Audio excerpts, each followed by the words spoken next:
Welcome back, everybody. My name is Bro Ryu for Shinjuku Station Podcasting and the YouTube channel, youtube.com/Shinjuku Station. The last couple of days, I've been putting up what I like to call Shin trailers, where I either break down or have a first reaction to trailers that I've been watching over the last couple of days. And it's been fun. It's been a real fun and educational experience. I really appreciate all the feedback that I've been getting for these trailers and for these breakdowns and reactions. But this time around, I wanted to do something special, a series of videos actually. And in these videos, I'm going to focus on a weird phenomenon that happened in the 1980s. Just to give you a little backstory, I was born in the late 70s, but I came up in the 1980s for the most part. And throughout the 80s, a lot of original animated programs that came out here in the States were actually animated by the Japanese. Japanese studios were hired to animate a lot of the opening sequences and a whole lot of the first run episodes of particular shows. And it's pretty amazing that some of us didn't even realize it until we got into our later years. But I honestly believe from seeing these shows, it kind of trained us or got us into anime in some ways. At least some of us. Some of us noticed quite right away. I remember coming up in the late 80s and I could tell what episodes were animated by the Japanese and which ones were animated by other studios. And it became kind of a game to me to see exactly what studio animated what. Like, I would be familiar with an episode. I'd noticed this a lot, and I started to play this game hardcore in the 90s when Batman the Animated Series was on. And within the first couple of seconds, you could tell if an episode was animated by TMS, who is known by Tokyo Movie Shinsha, or if an episode was animated by ACOM, which is a Korean studio, or whatnot. Yeah, I'm a nerd. I get it. I'm a huge nerd, as you guys can see. And, if anything, that's something I can never hide, nor do I want to. And it's made me a kind of an animation junkie for the most part. But I wanted to go ahead and pull a couple openings from different series in the 1980s that were animated by Japanese studios and show off a lot of their gorgeous animated openings. A lot of them are movie quality, so when you watch these shows, and some of you guys might be seeing some of these openings for the first time, and you might be a little blown away by how good the animation is. Maybe some of you guys won't be impressed, but the animation style is quote-unquote dated, but it's an animation style that I love. It's something that's signature to the 80s and something that we don't see much of anymore. One of the things I should definitely tell you guys is that there are a couple of iconic openings that are animated by the Japanese technically, but I had to rule out any series that is an actual anime, like Voltron. Was called Gold Lion in Japan, and it's an import from Japan to the States. I ruled those kind of shows out. So Mazinger Z was out here as Translor Z in the 80s, although it came out in the 70s. Robotech is a combination of 3 animated series. I had to rule that out too because they're actually anime. Nothing wrong with those shows. I love these shows, but because they're actually anime, I wanted to rule them out. The only shows that I picked were shows that were actually conceptualized in the States, and then they contracted to work out to Japan to work on the shows. So if there's any confusion, that's it. So they're quote-unquote anime opening sequences, but not really. They're just animated by the Japanese. When you watch each video that I show off to you, except for the honorable mentions, which I'm going to start off with, but when you watch any of the videos I'm going to show off to you during this countdown, you'll notice that there'll be the animation studio and the year that the show came out right underneath the title of the show that you're seeing the opening for. So if there's any questions about that, you're more than welcome to look that up. But I did the best of what I could find information-wise on the internet. Some of the stuff I already knew just from years of watching these shows, and some of the other stuff I had to learn. So by doing extensive searches on the internet. So I'm interested in seeing what your feedback is for each one of my picks. This will be a four-part video series, and in this part I'm going to show off a few honorable mentions and show off the my numbers 20 through 16. We're counting down. One other thing, the other kind of intro that won't make it as an official countdown, as an official part of the countdown, will be any intro that is quote unquote a clip show, what I like to call a clip show. And what that is, DuckTales, for instance, and I'm about to show you guys that intro as an honorable mention because I love the song, and I think I think the world of the show.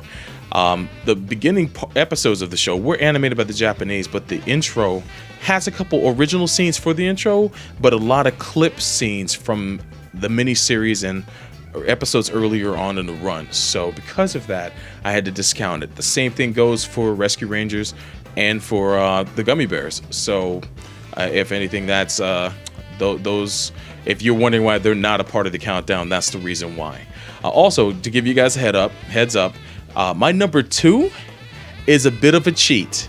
I won't say any more than that, but it is a bit of a cheat. But I had to put it in here because it's so good. We'll get to that in part 4, of course. But without further ado, we're gonna move on to the first of the honorable mention videos, and here we go. You guys know I had to do it. I had to put this in there. YouTube is flagging this video as we speak, baby. Here in Duckburg, son. See, as you can see, it's a bit of a clip show, because if you're familiar with the show, you'll see that all these clips are from miscellaneous episodes. Yo, Gyro Gear Loose, son. Yo, we dipping. Yo, I remember when Peter Griffin tried that and almost broke his neck. Yo, see, that's an original sequence right there. See, that's a Japanese animated episode right there. That's an original sequence right there too. That's from a clip. That's a clip from an episode. That's an original. That's original. That's from an episode. That's from an episode. That's an original clip right there for the opening.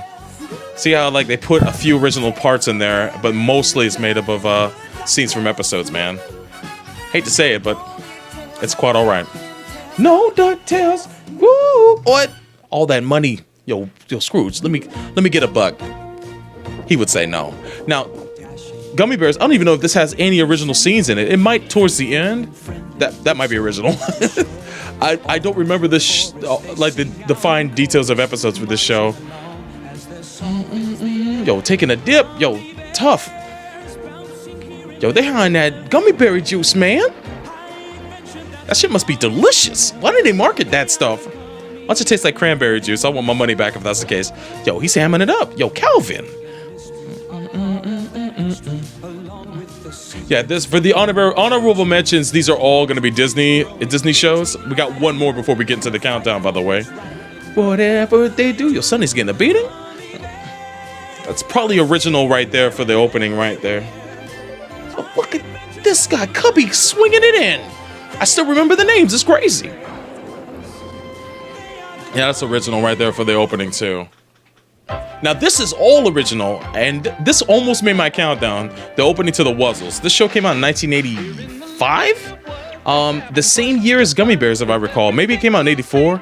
I didn't do my research on this, but it aired on CBS as the Gummy Bears aired on NBC.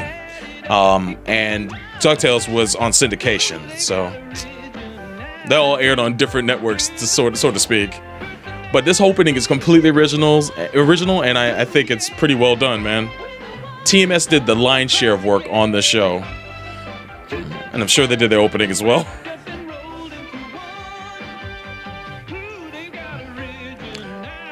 Yeah, but I wasn't crazy about the Wuzzles, and at the same time, this show came on CBS. I believe Gummy Bears did come on NBC, so I'd watch the Gummy Bears instead, except if it was a rerun, then I would check this out. Roll into one. There you go, guys. Those Wuzzles, man. So there you go. Those are my honorable mentions for this particular part of the 4-part series. And now we're going to get into the top 20, starting off with number 20. Now, this series came out in 1987, and this intro, as well as some of the episodes of the show, are animated by Tokyo Movie Shinsha, are known as TMS for short. I'll probably say TMS a lot, because a lot of the intros I'm going to go through are from them. It's actually based on a sitcom, and it's a spin-off from a sitcom. You guys are probably already guessing what it is already. It has a kick-ass theme song, man. I love this theme song, and I think the intro is pretty well done. So without further ado, number 20.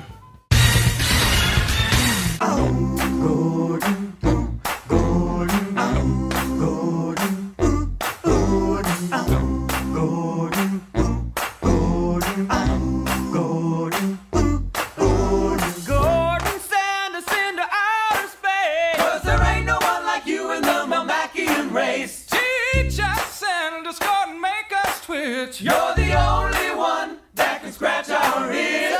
So Gordon, put us in stitches. There ain't no one like you in this place. Melmac is just much worse than that. Melmac is really no place for cats. But Gordon, you got an angle on things. You're the only one here who sings and swings.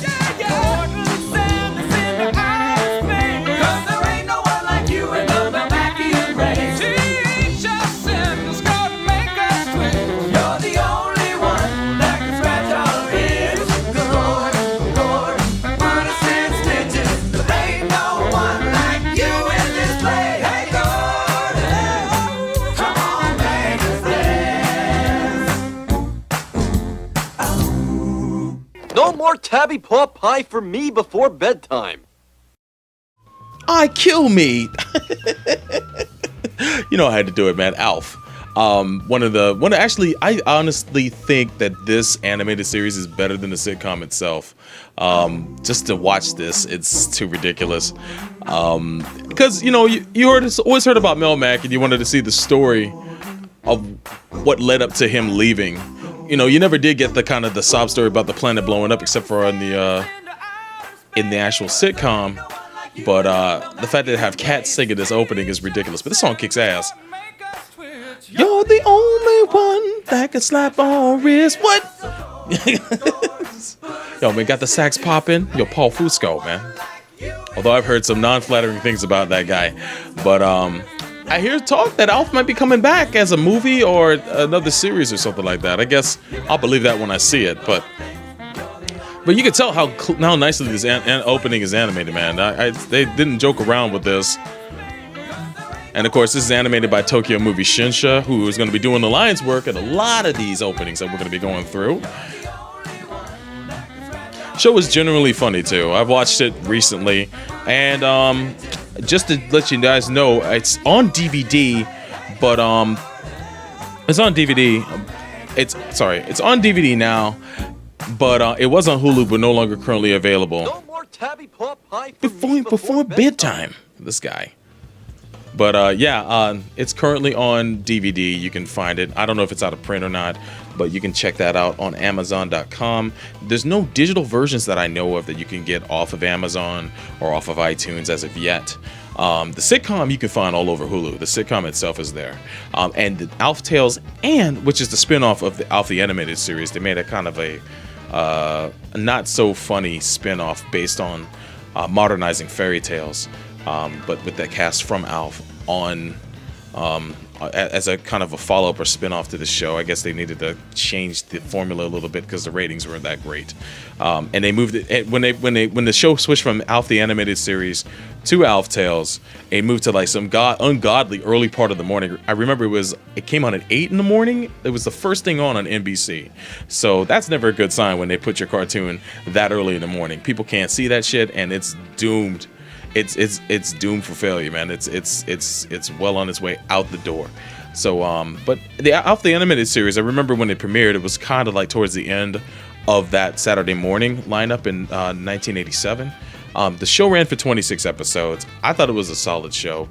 From my memories of it, I haven't really gone through and watched all the episodes, but I watched a few and recently, and I thought they were funny back when it was on Hulu. So if you guys want to check that show out again, hopefully it'll be back on Hulu or on Netflix sometime in the future. I definitely give it. If you're a fan of if you're a fan of the sitcom and you never saw the animated series, you should definitely check it out. And I guess that should do it for this one. We're going to move on to number 19. It's a series you may have not seen ever, but it came out in 1985. Anime companies in Japan that worked on it were the like of Sunrise, Shaft, Studio Giants, Studio Look, and Swan Production, to name a few. This series, if anything, I'll go ahead and show you guys the intro. It actually ran for 65 episodes, believe it or not, on syndication. So here it is. Hope you guys dig this next intro.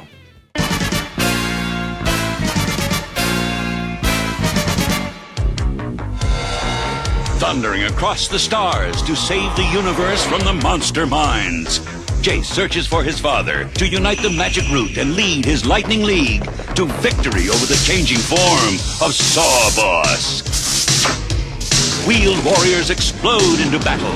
Lightning strikes. There's a power that comes from deep inside of you. It's every day reaching toward the light. And you know there's a long way ahead of you. But when your wills get you there, things will turn out right.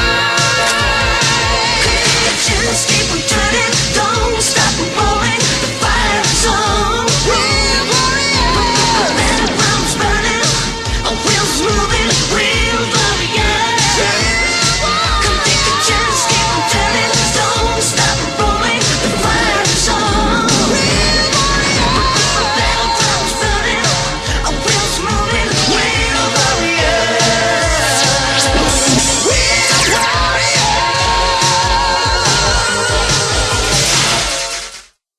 You guys have probably never even seen that in opening before. If you have, let me know. Yeah, this show came out in 1985. One of the big companies that worked on the Sunrise is really well known for doing a little mecha anime franchise called Mobile Suit Gundam. You might have heard of it. You may not have. I don't know. They've done a lot of other shows besides that, but Gundam is definitely the most notable franchise.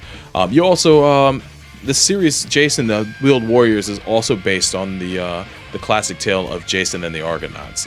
So if you've watched the show, you probably picked up on that quite a bit. It's just kind of a futuristic version of it with really gimmicky toys that look terrible. Let's check out this intro real quick. Let's go into it. I do dig the song. It screams the 80s though. Thundering across the Oh hell yeah! Look at this. He's looking like Odin, son. No, Odin. Look at the typical 80s villain. Look at that fresh face, generic ass hero. Yo, Jason, you looking real generic, baby. Yo, Sawboss. Wheeled warriors explode into battle. Yo, this song is so good. It's so cheesy. It's like they must have got the same dudes to write this theme, the theme to Mask, and the theme to Pole Position, man. It just sounds like it could be written by the same guys. I honestly don't know. Now, this show is not actually, this show is available on DVD, although I don't know if it's still in print. And it's available digitally on Amazon and iTunes. So if you got, I guess, an Amazon Prime account, you might be able to stream the whole show. But if you don't, then you can buy episodes on Amazon and iTunes. Yo, look at this. Real warriors. Oh, I can't stand the designs of these suits. I'm sorry, these vehicles. Look at the typical cool guy. Yo, we got wings like we're the Lanterns. Yo, Green Lantern.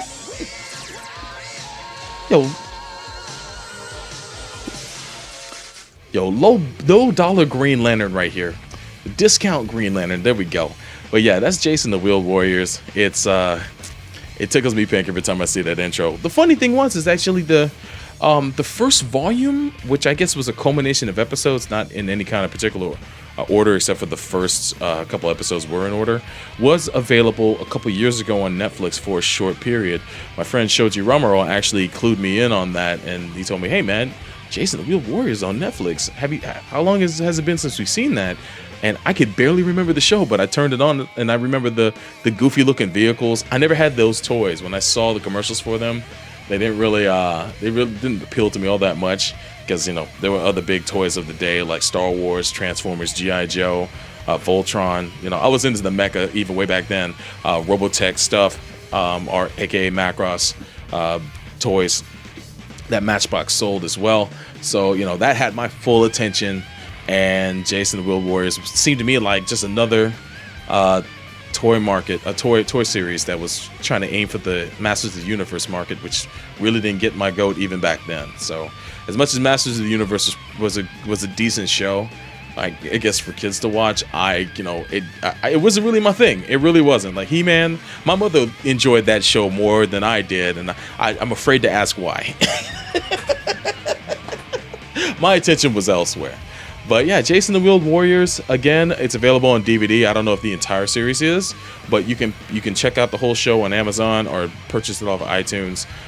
Sadly, not on Netflix at the moment. I actually went and searched each one of these shows to see if they were on Netflix, as well as Hulu. and one of them I believe is on Netflix, if I recall. But we'll cross that bridge when we get to it. Anyway, we're gonna move on to number 18, and number 18 is it's a show that kind of slipped through the cracks. It's a short-lived show that aired on syndication. Unlike Jason the World Warriors, which was 65 episodes that aired on syndication, this series only aired week to week as opposed to every day, so it was only a total of 13 episodes. It's animated by Tokyo Movie Shinsha, and it came out in 1987. It's short-lived, but had a cool set of toys that it promoted. These were toys I actually liked, and they're kind of in the motif of Masters of the Universe, to be honest. Even one of the characters looks kind of like Man-at-Arms, and it's the leader of the group. I guess I've given you guys enough clues. Let's check this out. Next intro, number 18. It is a time when magic is more powerful than science, and only those who control the magic control destiny. They are the visionaries. Knights of the magical light. Visionaries with magical powers they fight. Powers of light which reach skill and speed. Powers to accomplish the greatest stories. Visionaries, knights of the magical light.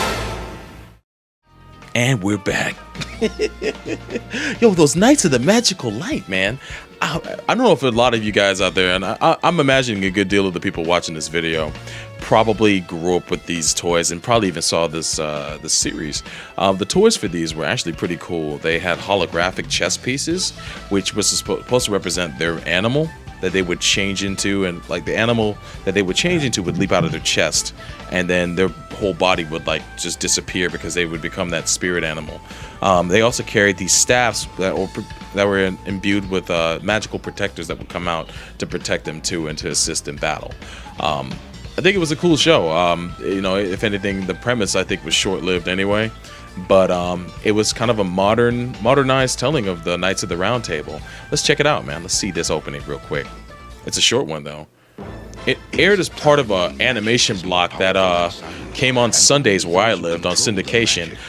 In this block would be shows like Robotics, Inhumanoids, Gem, and other series as well.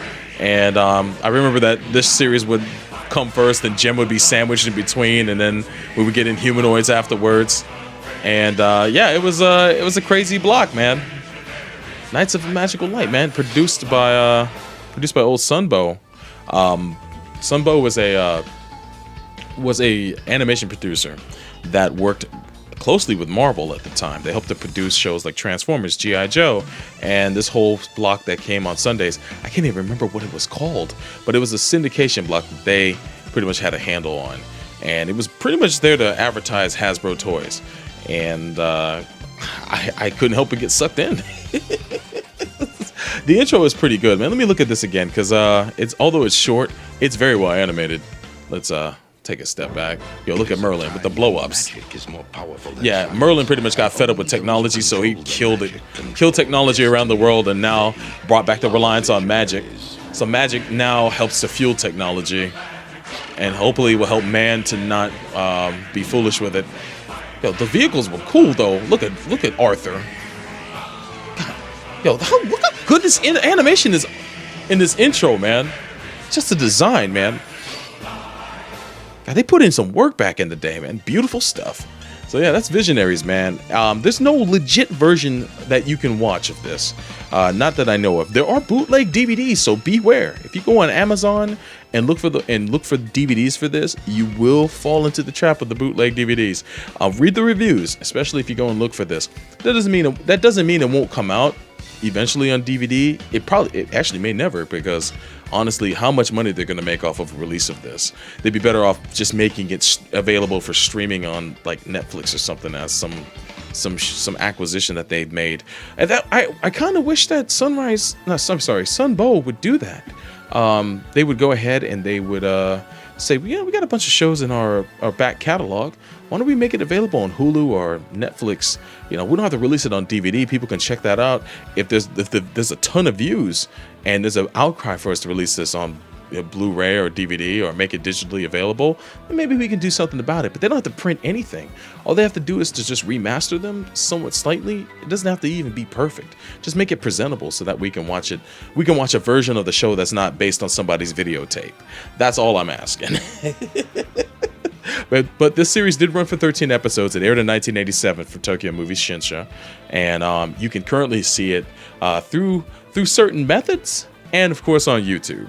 And definitely buyer beware with those bootleg DVDs. But anyway, we're moving on, man. Next up is number 17. Here we go. Tally ho! Wings of silver, birds of steel. Silver hawks, partly metal, partly real.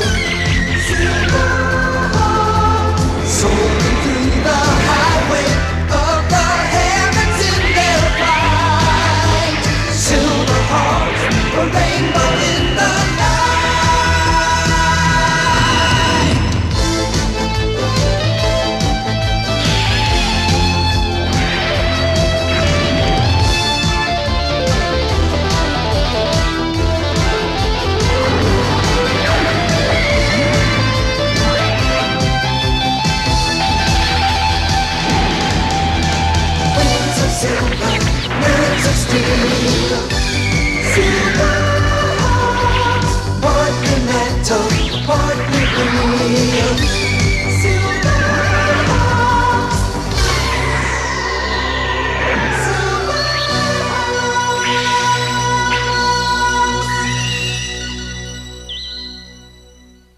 Tally ho!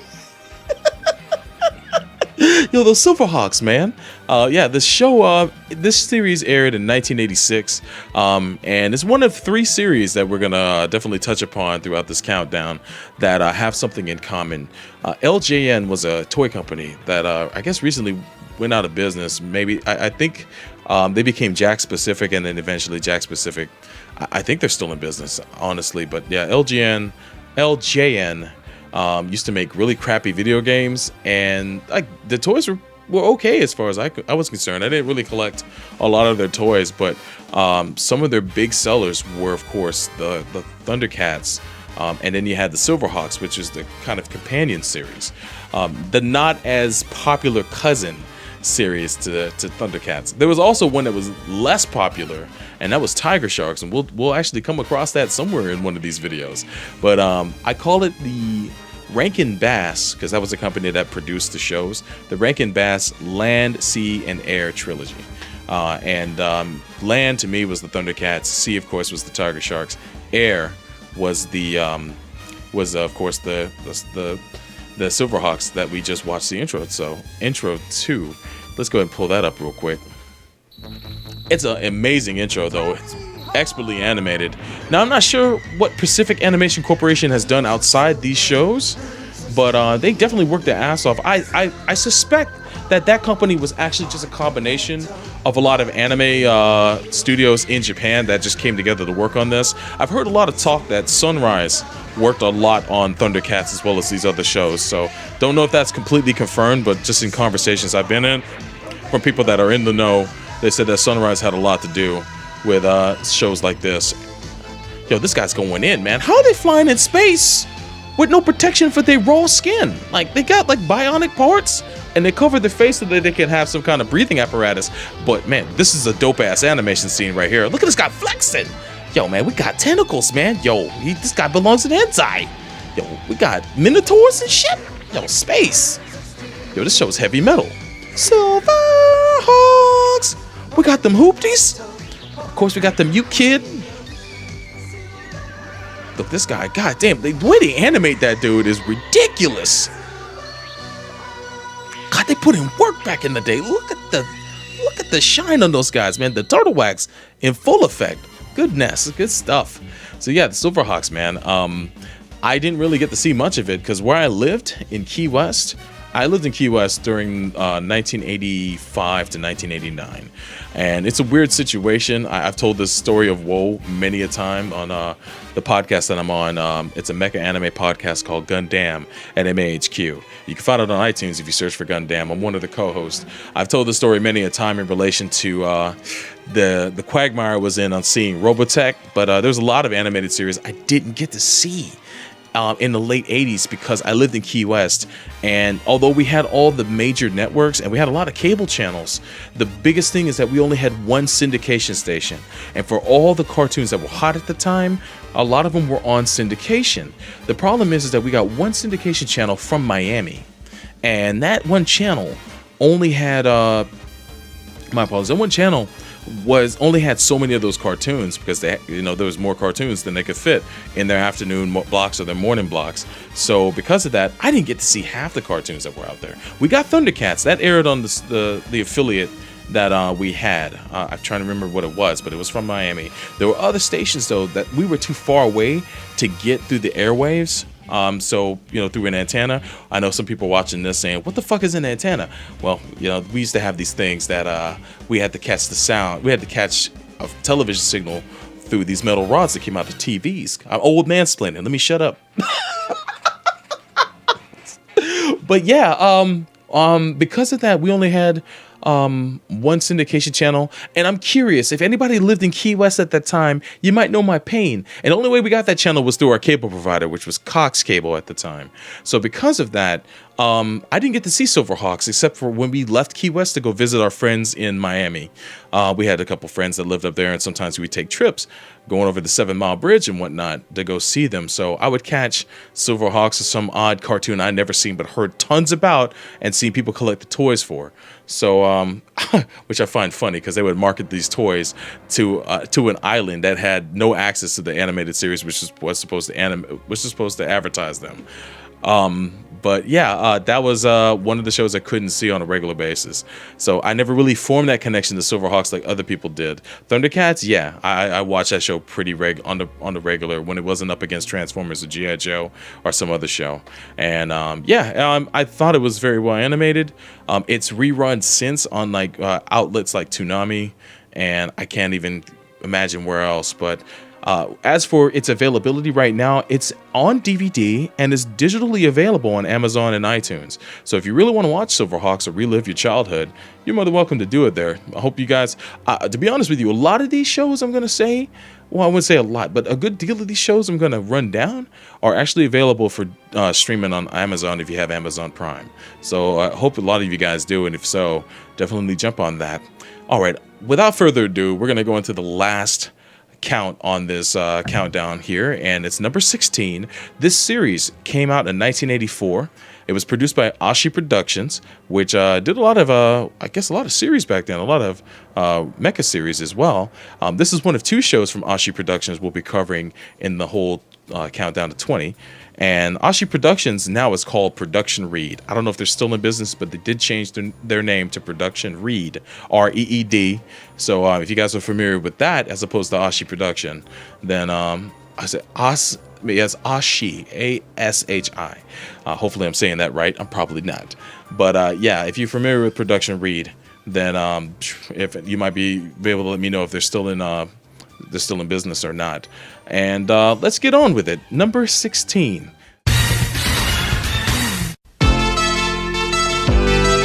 From now on, like your parents were, you are the secret force of pole position.